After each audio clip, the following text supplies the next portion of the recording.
সারা দেশের সাথে আমাদের রাজ্যেও যুব জীবনের সবচেয়ে বড় সংকট হল তাদের যে ভবিষ্যৎ, এটা সম্পূর্ণ নিরাপত্তাহীন। ভারতীয় জনতা পার্টির শাসনে এই দেশের যৌবন, তাদের শক্তি আজকে সম্পূর্ণ ধ্বংসের পথে। আর আমাদের রাজ্যে ভারতীয় জনতা পার্টি, ত্রিপুরামথা, আইপিএফটি মিলে এই ত্রিপুরাজ্যের যৌবনকে প্রায় বন্ধক দিয়ে দেওয়ার মতো, এবং এতে শুধু তাদের কর্মসংস্থানের সুযোগটাকেই তারা নষ্ট করে দিচ্ছে তা নয়, যে এই যৌবনকে নেশা এবং নানা ধরনের অপরাধের সাথে দিকে ঠেলে দিয়ে এটা আগামী শুধু এই বর্তমান প্রজন্ম না, আগামী বহু প্রজন্মকে ধ্বংস করার একটা গভীর চক্রান্তে ডক্টর মানিক সাহার নেতৃত্বে বর্তমান সরকার আজকে এই ধ্বংসাত্মক কাজে লিপ্ত হয়েছে।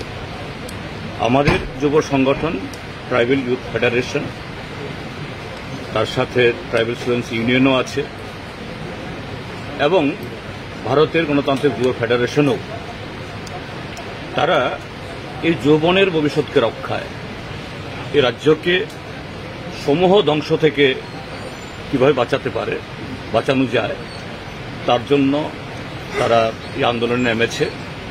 তারই একটা কনভেনশন আগামী দিন সারা ত্রিপুরাজ্যে জ্বর তোলার জন্য, সারা ত্রিপুরাজ্যের সমস্ত গণতান্ত্রিক এবং সমস্ত এই রাজ্যের শান্তিপ্রিয় মানুষকে ঐক্যবদ্ধ করে কিভাবে এই ধ্বংসের হাত থেকে যৌবনকে এবং সার্বিকভাবে ত্রিপুরাকে বাঁচানো যায় তার জন্য এই কনভেনশন আয়োজন করেছে।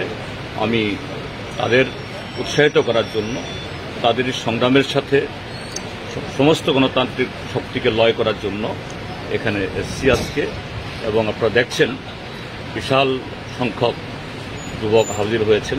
এরা কিন্তু সাধারণ সমর্থক নয়, যুব নেতৃত্ব সারা ত্রিপুরার যে বিভিন্ন প্রান্ত থেকে যারা যুবকদের যারা নেতৃত্ব তারা এখানে এসছে।